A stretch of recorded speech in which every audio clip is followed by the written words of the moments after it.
என் number 43 low அபிஷேக்குமார் Kongu பொறியியல் கல்லூரி. அவையில் அமர்ந்திருக்கும் அனைவருக்கும் வணக்கம். நான் இன்று பேச வந்துள்ள தலைப்பு மனிதம் மலரட்டும். அன்பென்று கொற்று முரசே இங்கு அத்தனை பேரும் நிகராம். அன்பென்று கொட்டு முரசே இங்கு அத்தனை பேரும் நிகராம். இன்பங்கள் யாவும் பெருகும் இங்கு யாவரும் ஒன்றென்று கொண்டாள் என்று பாடுகிறார் பாரதியார்.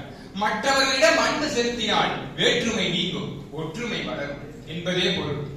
அருவியில் இருந்து பெறுகின்ற நீரை போல் அகத்தில் இருந்து மனித உயிர் நேயம் பெறுகிற வேண்டும்.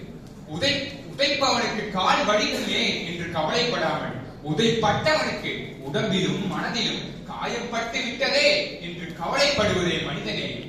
இங்கு நம் தமிழர்களுக்கு என்று ஒரு தனி மரம் உள்ளது. அதில் மதத்தை கடந்த மனித நேயம் இருக்கிறது. பிறப்புக்கும் எல்லா மனிதனுக்கும் என்று பாடவில்லை, பிறப்புக்கும் எல்லா உயிருக்கும் என்று பாடினார். பகுத்துண்டு பல் உறவுகள் ஓம்புக என்று பாடவில்லை, பகுத்துண்டு பல் உயிர்கள் ஓம்புக என்று பாடினார் வள்ளுவர். இதன் மூலம் தமிழ் கூறும் நல்லுலகம் எத்தனையோ மனிதர்களையும் அவர்களின் மனித நேயத்தையும் உணர்த்துகிறது. ஆனால் இன்றைய காலகட்டத்தில் மனித நேயம் கொஞ்சம் கொஞ்சமாக குறைந்து வருகிறது. காசு இருந்தால்தான் கதவு திறக்கும் என்ற நிலையில் கல்வி, மருத்துவம் போன்ற சேவைகள் வியாபாரமாகிவிட்டது. விலங்கினங்கள் கூட தனது இனத்திற்கு ஏதாவது பிரச்சனை என்றால் ஒன்றாக சேர்ந்து போராடும். ஆனால் நம் மனித இனம் மட்டும்தான் நின்று புகைப்படம் எடுக்கும், அதை புலனத்தில் பகிரும். அண்ணல் காந்தியடிகள் மனித நேயம் என்பது சமுத்திரம் போன்றது, அதில் ஒரு துளி மாசடைந்து விட்டால் அது அத்தனையும் மாசடைந்து விடாதே என்கிறார். கருணை பொங்கும் உள்ளம் அது கடவுள் வாழும் இல்லம் என்கிறார் கவிஞர் கண்ணதாசன்.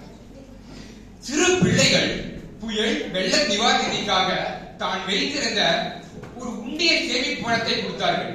விழுப்புரம் அருகே பூவரசன் என்ற இளைஞன் மனித நேயம் என்ற பெயரில் ஒரு உணவகம் நடத்தி வருகிறார். அதன் நோக்கம் பணம் இல்லாவிடினும் பசியாரலாம். இப்படிப்பட்ட மனிதர்கள் வாழ்ந்த நாடு நம் தமிழ்நாடு. மேலும் நம் புலனங்களில் எந்த வகையான ரத்தம் வேண்டும் என்கின்ற செய்தியை பகிரும் பொழுது சாதி, மதம், இனம் கடந்து ரத்தம் தருகிறானே, அப்போதெல்லாம் இந்த தேசத்தில் மனிதன் வளர்ந்து கொண்டுதான் இருக்கிறது. உயர்ந்தவர்கள் தாழ்ந்தவர்கள் ஒன்றானார்கள் கரை புரண்டு ஓடிய வெள்ளத்தால். ஓலை குடிசைகளும் ஓட்டு வீதிகளும் ஒன்றாயின வீசிய புயல் காட்டால்.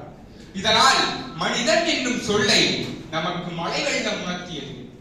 இறுதியாக தமிழ் சொல்லி தந்தது மனிதத்தை என்று கூறி இனம் என பிரிந்தது போதும், மதம் என பிரிந்தது போதும், மனிதம் ஒன்றே தீர்வாகும் என்று கூறி வாய்ப்பளித்தமைக்கு நன்றி.